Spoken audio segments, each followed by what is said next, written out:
கடகம். கடகம் வந்து பூசம் புனர் பூசம் ஆயில்யம் இல்லையா? இந்த 3 நட்சத்திரக்காரங்களுக்கும் கடகராசி தான்.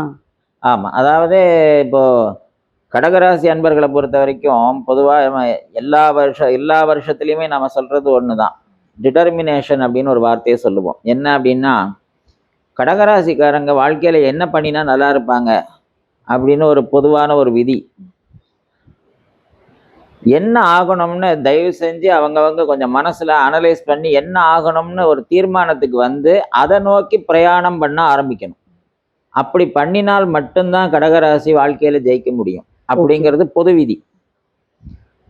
இப்ப இந்த வருஷப்பிறப்பினுடைய ஒரு பலன் அப்படின்னு நம்ம பார்க்கும்போது, வருஷம் பிறக்கும் போது பாக்யஸ்தானத்துல சனி பகவான் போய் உட்கார்ந்துக்கிறார், அங்கேயே செவ்வாய் பகவான் இருக்கார், உத்தியோகஸ்தானத்துல சூரிய பகவான் உச்சமா இருக்கார், 12ஆம் இடம் விரயஸ்தானத்துல குரு பகவான் உட்கார்ந்துருக்கார்.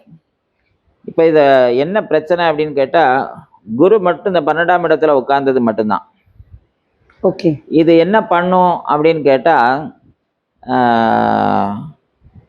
நிறைய கொடுக்குற மாதிரி கொடுத்துட்டு அப்புறமா வாங்கிக்கோ அப்படின்னு திருப்பி வாங்கிட்டு போயிடும்.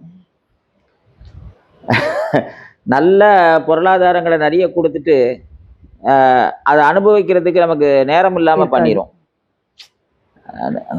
தேவையான வசதி வாய்ப்புகள் எல்லாத்தையும் கையில கொடுத்துட்டு தனியா வீட்டுல உட்காந்துக்கோ அப்படின்றோம். இந்த மாதிரி ஒரு பிரச்சனை இந்த கடகராசிக்கு இருக்கு. ஆனா இப்போ இந்த வருஷம் பிறக்கும் போது குரு 12ல இருந்தாலும் கூட திரும்ப குரு பயிற்சியாகி கடகராசிக்கு வந்துடுவார். ஸோ அந்த மே மாதம் அவர் பயிற்சியாகி அவர் குரு அது தன்னுடைய ஜென்மத்துக்கு வந்த உடனே என்ன பண்ணிடுவார் அப்படின்னா, வந்து அந்த வெறுமை நிலையை வந்து களைஞ்சி அவங்களுக்கு ஒரு ஞானத்தை கொடுப்பார். அதாவது